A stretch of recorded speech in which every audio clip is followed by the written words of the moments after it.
The story of the Whittakers begins not with fame, not with film crews, but with silence, the kind that hangs heavy in the hills of rural West Virginia.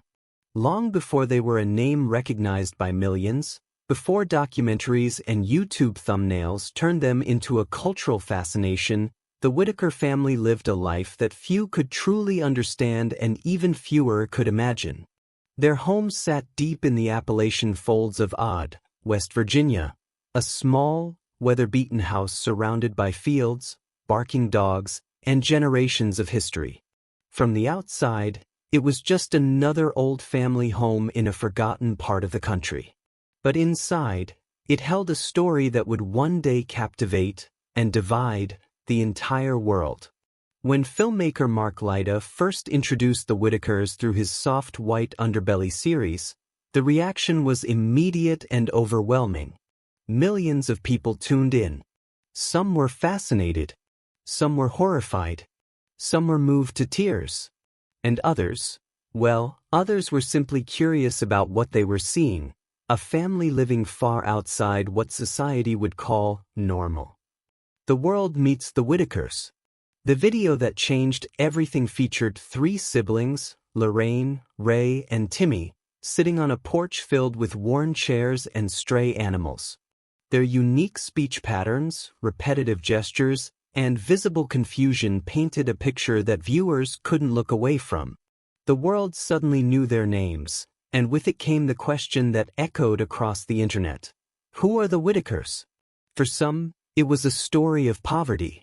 For others, a story of neglect. But to the millions who watched, it became something deeper, a reflection of human resilience and the consequences of isolation. Ray, often called Ray, quickly became one of the most recognizable figures in the family. His barking-like vocalizations drew attention and misunderstanding in equal measure. Many didn't realize that what they were hearing was likely a symptom of a neurological condition, possibly spasmodic dysphonia, a disorder that affects the muscles of the vocal cords. To outsiders, it sounded strange, even animalistic. But to those who listened closely, it was a language of its own, one that spoke through emotion rather than grammar.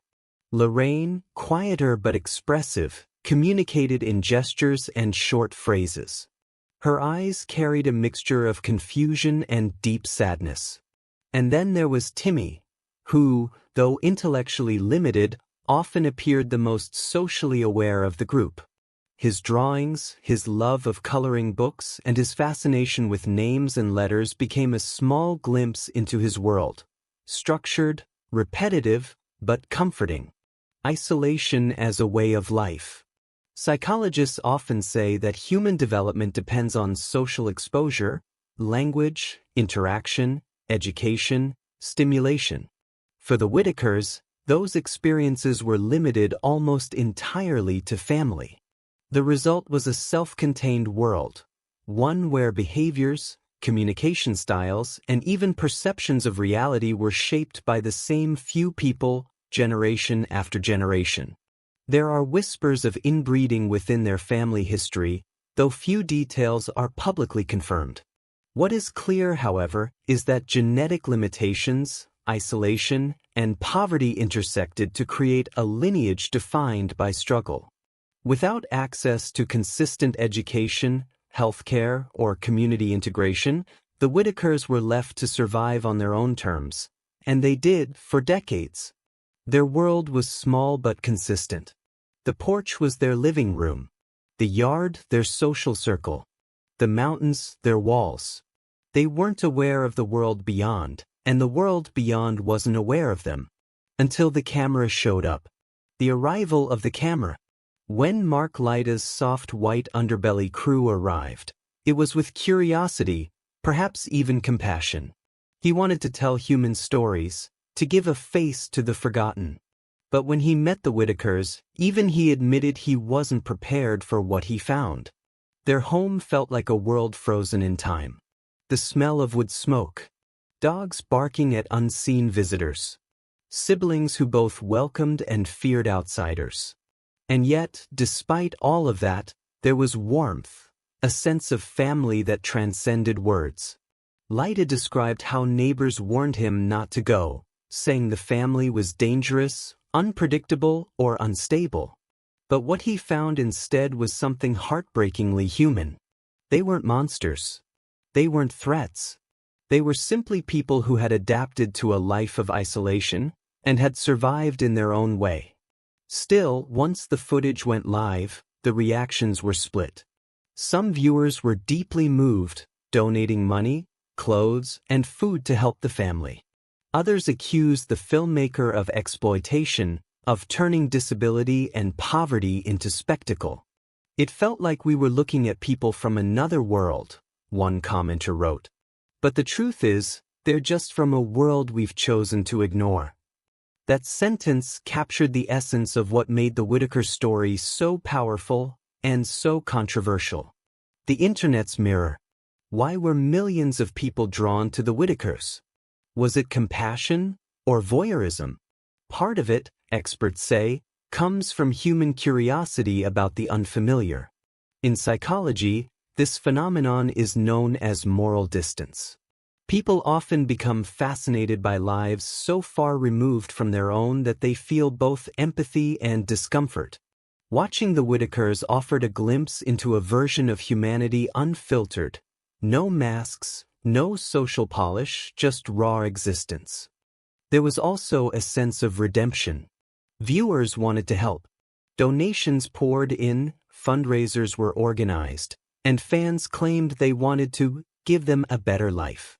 But as the money flowed and cameras returned, questions began to rise. What exactly was being fixed? Could you really change a life shaped by generations of isolation? Could you save people who might not even understand what the world expected of them? Betty, the matriarch of chaos and care. Then there was Betty, the family's matriarch, and the only one who truly bridged the gap between the Whittakers and the outside world. Strong-willed, outspoken, and protective, Betty became both the family's caretaker and, in the eyes of many, their biggest source of controversy. She handled donations, spoke for the family, and tried to manage their growing fame. But as the spotlight grew brighter, so did scrutiny. Some accused her of mismanaging funds, of controlling her siblings, of not doing enough to improve their living conditions. Others saw her differently, as a woman doing the best she could in impossible circumstances. Betty didn't ask for fame, one supporter said. She's just trying to keep her family together. Whether you saw her as a flawed caregiver or a devoted protector depended largely on how you viewed the entire family. Were the Whittakers victims of neglect or survivors of circumstance? The psychological paradox.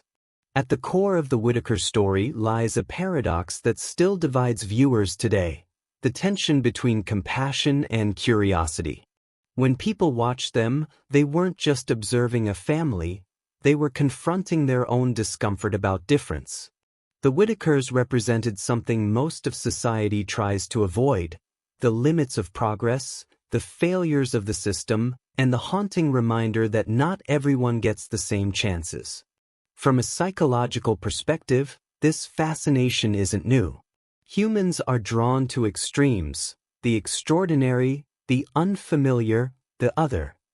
But that fascination can also dehumanize. It turns lives into symbols, suffering into spectacle. For the Whittakers, that meant living in a world where people cared about them deeply, but also didn't truly know them. Resilience in the face of judgment. What the world often overlooked was the resilience at the heart of the Whittaker family. Despite poverty, isolation, and ridicule, they built their own form of happiness. They laughed. They shared meals. They took care of one another. Their way of living might not fit modern ideals, but it worked for them. When asked once about how they survived without all the conveniences of city life, Betty simply said, "We got each other. That's enough."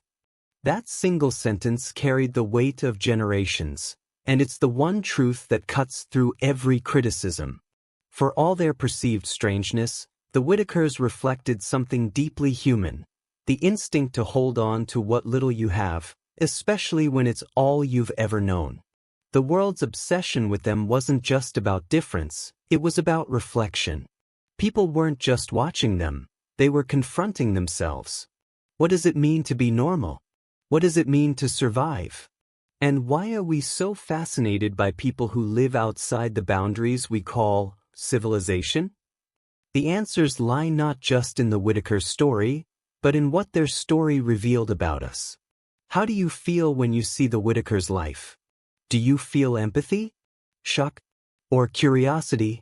Comment below, because this story isn't just about them. It's about all of us. Hey everyone, before we get into the next part, I've got something special to share with you.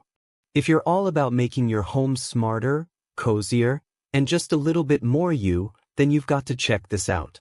We've partnered with trekbo.com, a place built for people who love clever solutions and everyday comfort. From wellness and skincare must-haves to smart home gadgets, heated gear, and lifestyle tech, Trekbo is packed with products that make life easier, warmer, and way more fun. I've personally picked some of my favorite finds, things that actually work, look great, and make your day smoother. Whether it's something to simplify your morning routine, help you unwind after a long day, or bring a little innovation into your home, you'll find it there. So before you scroll past, take a quick look at trekbo.com. Trust me, it's full of discoveries waiting to make your everyday better. Alright, now let's get back to it, because after this video, you're definitely going to want to explore what Trekbo has in store for the Whittaker household community. The Whittaker family's story isn't just about poverty, or fame, or even the moral debate around exposure. It's about the long, silent consequences of isolation. When you peel back the layers of viral videos, internet arguments, and emotional reactions, what's left is a psychological portrait that stretches back decades. A living case study of what happens when a family lives generation after generation with almost no contact with the outside world. This is not fiction. This is real human psychology in action, raw, painful, and deeply revealing. The roots of isolation. To understand the Whittakers, you have to understand where they come from, not just geographically, but socially. Odd, West Virginia, is not a town of opportunity. It's a place where time moves slowly, where work is hard to come by, and where family ties can be both a blessing and a prison. In many Appalachian communities, isolation is a way of life. It's not necessarily chosen, it's inherited. The Whittakers' isolation didn't begin with Ray, Lorraine, or Timmy. It started generations back, when limited access to education, healthcare, and mobility slowly shrank their world. As the years passed, those limitations became normal. The further society moved forward, the more the Whittakers were left behind. When people watched them online, what they saw wasn't just poverty, they were looking at the psychological residue of social abandonment. For decades, the family had little to no access to professional help. No therapists, no schools equipped for special education, no social workers trained to support people with cognitive disabilities. Instead, survival became the only skill they needed. And when survival is all you know, everything else, hygiene, education, ambition, becomes secondary. How isolation shapes the mind. In psychology, isolation isn't just physical. It's cognitive, emotional, and generational. When people live without social exposure or communication with the outside world, their thought patterns start to form loops, cycles of behavior and understanding that reinforce themselves. In the case of the Whittakers, that isolation became self-sustaining. They learned communication from one another, not from society. Their expressions, their sounds, even the way they moved through the world were shaped by a small, closed environment. It's not odd, it's adaptive. It's how the brain adjusts to its surroundings when those surroundings are all it knows. Lorraine's childlike gestures and Ray's distinct vocalizations are more than quirks. They're a language, the language of survival in isolation. When people judged or mocked them for it, what they didn't realize was that this was the family's form of connection. They developed their own form of understanding because the rest of the world never offered one. The cognitive window that never opened. Developmental psychology shows that language and social understanding are most flexible in early childhood. By around age 6, those pathways begin to close if they aren't stimulated. For children growing up in secluded environments, this means that communication, empathy, and problem-solving skills often develop in limited ways. And once those limits set in, they're hard to undo. That's why the Whittakers situation feels almost frozen in time. Their minds adapted to the environment they had, and once that adaptation solidified, the outside world became almost incomprehensible. It wasn't that they chose not to learn or grow. It's that their brains wired themselves around the only world they knew. You can see this in Timmy's repetitive behavior, drawing names, reciting words, fixating on patterns. Psychologists call this a comfort loop, a coping mechanism used by individuals with intellectual disabilities or developmental trauma to create predictability. In an unpredictable world, repetition becomes control.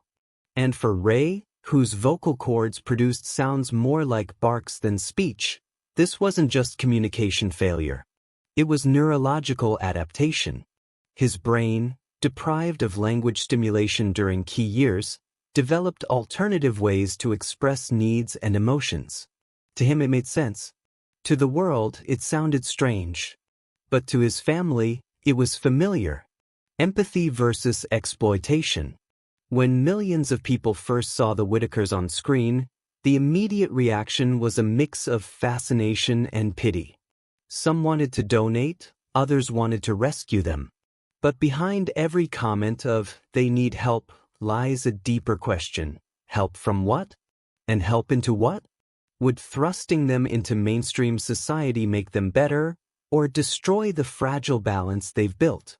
Experts in community psychology often point out that isolation, while harmful, can also create stability for people with certain cognitive or psychological limitations.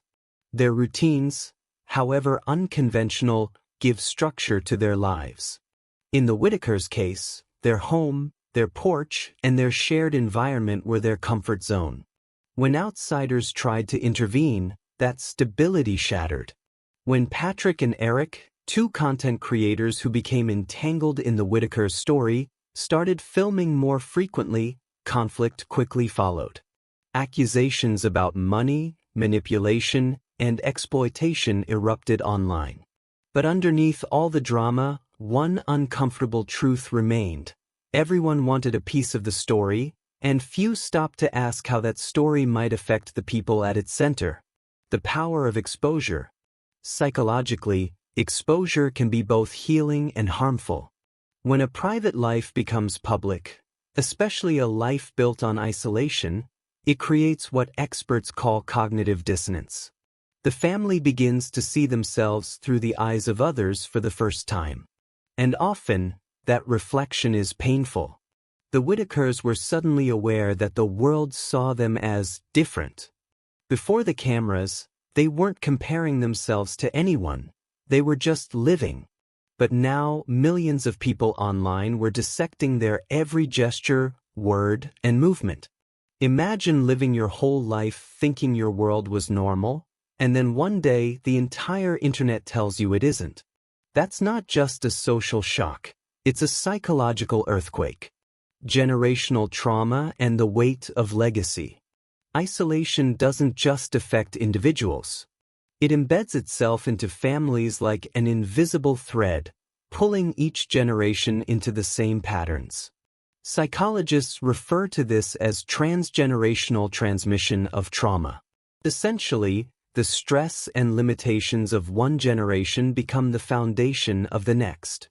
In the Whittakers' case, that means the emotional struggles of the parents, shame, fear, distrust of outsiders, became part of how their children learned to survive. It explains why even when help was offered, it was often rejected or misunderstood.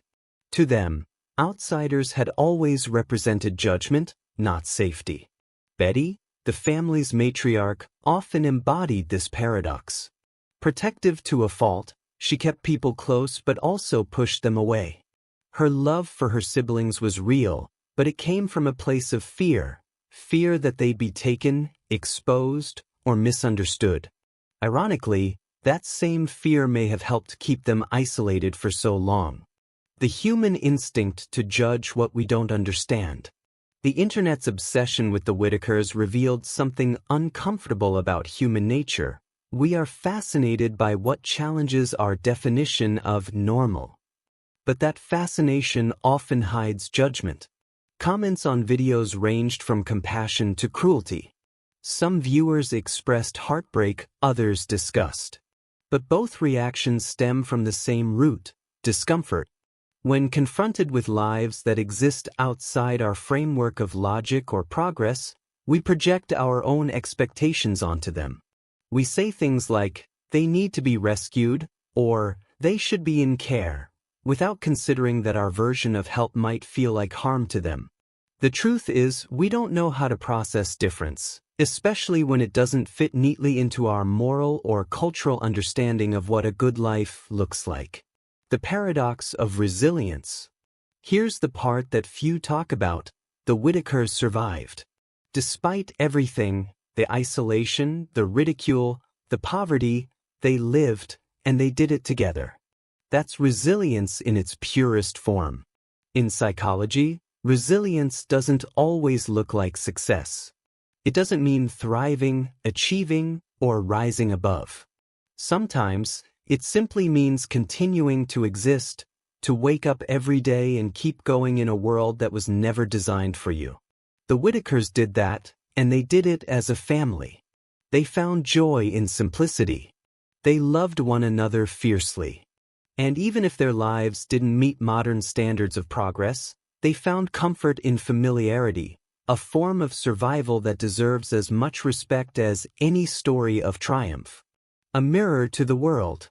Ultimately, the Whittakers' story says as much about us as it does about them. It exposes our curiosity, our compassion, and our discomfort. It forces us to look at how we define humanity and whether that definition truly includes everyone. When we watched them, we were not just seeing the consequences of isolation, we were seeing the limits of our own empathy. How do you view isolation now? As tragedy or as adaptation? Do you think the world helped the Whittakers or hurt them by watching?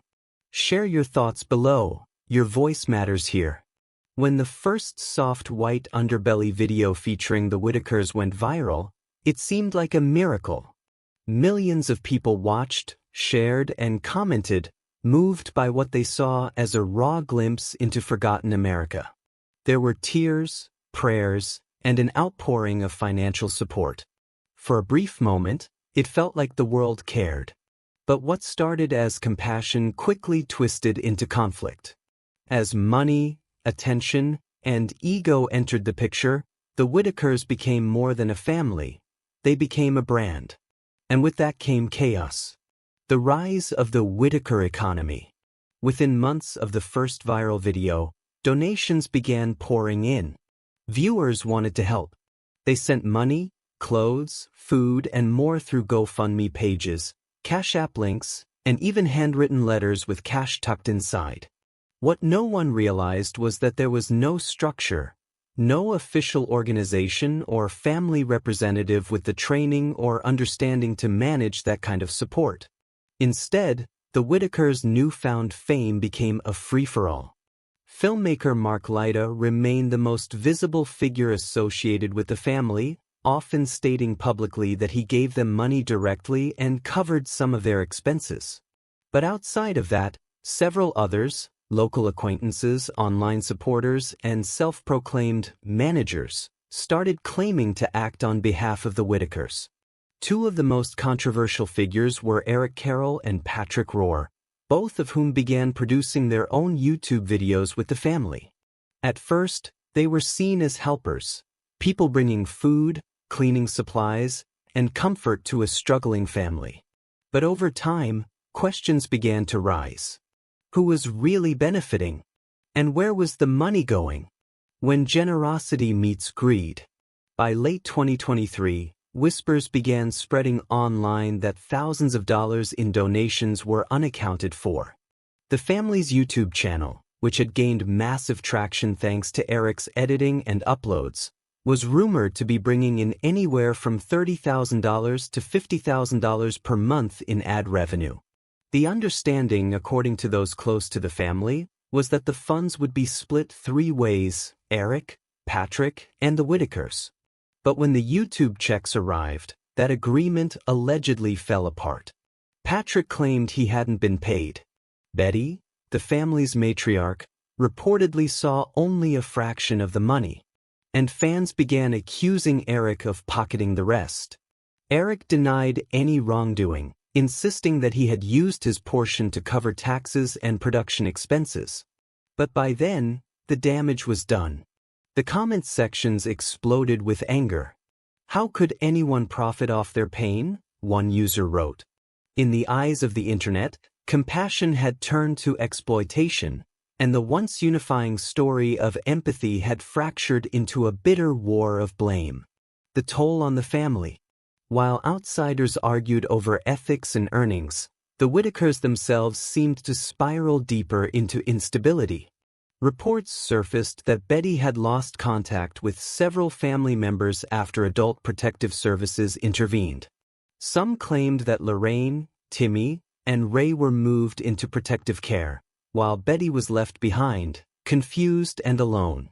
The internet speculated endlessly. Had the state taken them away because of neglect? Or had the media exposure itself prompted authorities to act? Either way, the family that once sat together on that now famous porch was separated. The irony is haunting. The very attention that was meant to help may have been what tore them apart. The public turns on itself. The once united Whittaker community, online. Fans who came together to support the family began to split into factions. On Facebook groups and YouTube comment threads, heated debates erupted daily. Some defended Mark Lyda and his work, calling him a hero for shining a light. Others accused him of turning tragedy into profit. One user wrote, "You can't film people who can't consent and then call it compassion. That's not help, that's exploitation." Another fired back, "If Mark hadn't filmed them, no one would even know they exist. At least now they got help and recognition." This moral tug-of-war became its own phenomenon. The Whittakers had not only divided their own family but also divided the world watching them. It became less about them and more about us. What kind of society we've become when suffering turns into content. The ethics of exposure. This story forces a question many still avoid. When does storytelling become exploitation? Documentary ethics have always walked a fine line. The filmmaker's job is to reveal truth, but what happens when the subjects of that truth cannot fully understand or consent to their portrayal?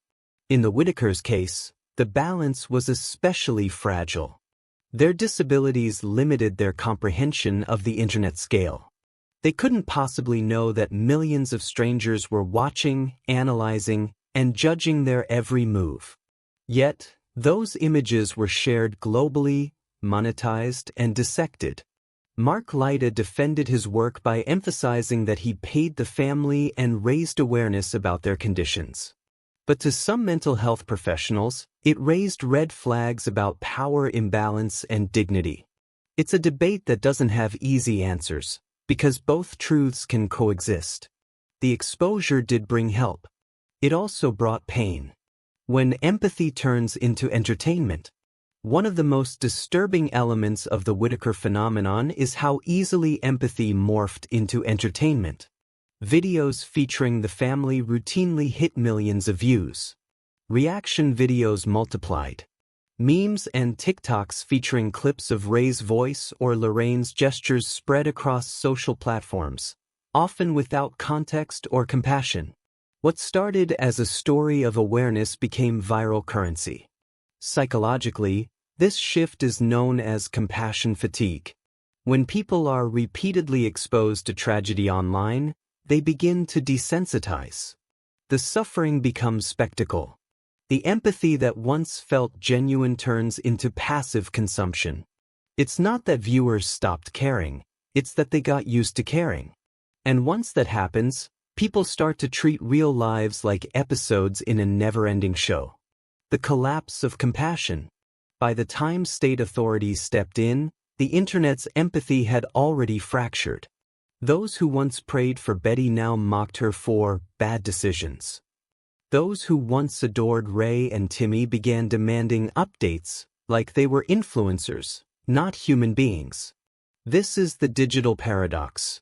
We connect deeply, but briefly. We care intensely, but inconsistently. For the Whittakers, this meant that their 15 minutes of fame came at an immeasurable cost. Their privacy, their peace, and perhaps their family unity. Mark Lyda, Eric, Patrick, and countless others moved on to new projects, but the family stayed behind, still living with the consequences of that exposure. Their house was quieter, their porch emptier, their story unfinished. The deeper human question. At the heart of the Whittaker story lies one of the oldest questions in psychology and philosophy alike. What do we owe each other? Do we owe truth, even when it hurts? Do we owe protection, even when it silences someone's story? Do we owe understanding, even when it makes us uncomfortable? The Whittakers saga asks all three at once. Perhaps they were victims. Perhaps survivors. Perhaps both. But above all, they were human, and their humanity got lost in the noise. The mirror of modern compassion. Every time we click on a video, every time we share a link or write a comment, we're participating in something bigger than we realize. The Whittakers didn't choose the spotlight. We put them there. And in doing so, we also revealed ourselves, our hunger for emotion, our discomfort with difference, and our struggle to define what help really means. Some will say they were exploited. Others will say they were saved. But the truth, as always, lives somewhere in between, in the messy, uncomfortable space where empathy meets reality. How do you feel about the Whittakers' fame? Do you believe they were helped, harmed, or both? Share your thoughts in the comments. Let's talk about what real compassion should look like. The story of the Whittakers has moved through every phase imaginable: discovery, fascination, controversy, and heartbreak. But what remains now, after the lights have dimmed and the cameras have gone, is reflection. It's not just about them anymore. It's about what they revealed, about family, compassion, and the fragile humanity we all share. The silence after the storm. Today, the Whittaker house in Odd, West Virginia, stands quieter than before. The laughter, the chaos, the constant hum of visitors and filmmakers has faded. For the first time in years, the family is not the subject of global attention. Some say Betty still sits on the porch sometimes, rocking slowly, speaking softly to the dogs that wander by. She has always been the anchor, both the protector and the lightning rod. Many blame her for the family's troubles, but few stop to see the reality. She carried the weight of generations. With Ray, Lorraine, and Timmy reportedly in state care or assisted living, the home that once symbolized the family's endurance now feels like a memory, a shell of what once was. And yet, even in that silence, the Whittakers' story continues to echo. The psychology of the public eye. When the Whittakers' story exploded online, the public reaction revealed as much about our collective psyche as it did about theirs. People were drawn in by empathy but stayed for something darker, curiosity, even morbid fascination.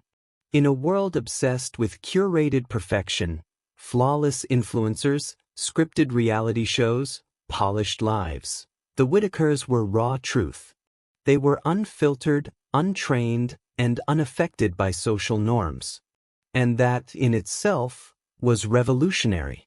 But that authenticity came with a cost. We often say we want the truth, but what happens when the truth is uncomfortable? when it forces us to see poverty, disability, and isolation up close. For many, the Whittakers were a window into something we like to ignore, that entire families can slip through the cracks of society and still exist right here in modern America. Their presence reminded us that progress doesn't reach everyone. And sometimes, the people who need help the most are the ones least equipped to ask for it. The question of dignity. What does dignity look like in a world of viral videos? For the Whittakers, dignity wasn't about fame or comfort, it was about family. It was about existing together, however imperfectly. They didn't ask for cameras, nor did they fully understand the power those cameras had. But once their lives became public, their dignity became currency.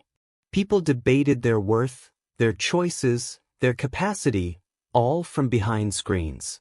And yet, in the quiet moments of those original interviews, the way Lorraine smiled at her brother, the way Ray pointed proudly at the family dogs, the way Betty stood her ground, there was something deeply human, something defiant.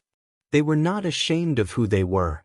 The shame belonged to us, for turning their lives into debate instead of compassion. The uncomfortable truth about compassion. If there's one thing the Whittaker saga exposed, it's how fragile our empathy can be. When the story first broke, compassion was everywhere. Strangers from across the globe donated, commented, and shared messages of support. But as time went on, compassion began to fracture, replaced by outrage, finger-pointing, and ego. The truth is, modern empathy has a short attention span. We love the idea of helping until it becomes complicated. We celebrate people's stories until those stories no longer make us feel good. The Whittakers' story asked something harder of us, to stay compassionate after the cameras turned off, to care about dignity, not just drama, to value humanity, not just virality. What they taught us without speaking. Ray never gave a speech. Lorraine never wrote a book. Timmy never stood on a stage. And yet, they taught us lessons that most of us will never forget. They showed us what resilience looks like when the world forgets you. They showed us that family doesn't have to be perfect to be real. They reminded us that compassion without understanding is just pity, and pity helps no one. Every time we watched them, on that old porch, surrounded by clutter and dogs, laughing one moment and silent the next, we were witnessing something rare, unfiltered existence. They weren't performing. They weren't pretending. They were simply being. And that, in a world built on pretense, was profound. A reflection on us. The Whittakers' story became a mirror. In them, we saw our biases, our empathy, and our discomfort. They made us question what it means to live a good life, what it means to be normal, and whether normal even matters. We spend so much time chasing perfection that we forget survival in itself is an act of courage. The Whittakers didn't have much, but they had each other. They endured ridicule, misunderstanding, and exploitation, and yet they continued to show up, together, day after day. Their resilience challenges our assumptions about success. It forces us to rethink what we value, money, image, intellect, compared to loyalty, endurance, and unconditional love. The legacy of the Whittakers. The Whittakers will likely never fade completely from public memory. Their story will remain an uncomfortable chapter in internet history, one filled with compassion, controversy, and moral questions that still have no simple answers. But maybe that's what makes their legacy powerful. It reminds us that humanity isn't always pretty, progress isn't always linear, and empathy isn't always easy. Maybe the lesson is this: to see people not as spectacles, but as souls. To approach stories like theirs not with pity, but with humility. And to remember that even in the most forgotten corners of the world, love and resilience still live, in families like the Whittakers. How do you feel after learning their story? Do you see tragedy or strength? Isolation or survival? Share your thoughts in the comments, because understanding begins with conversation.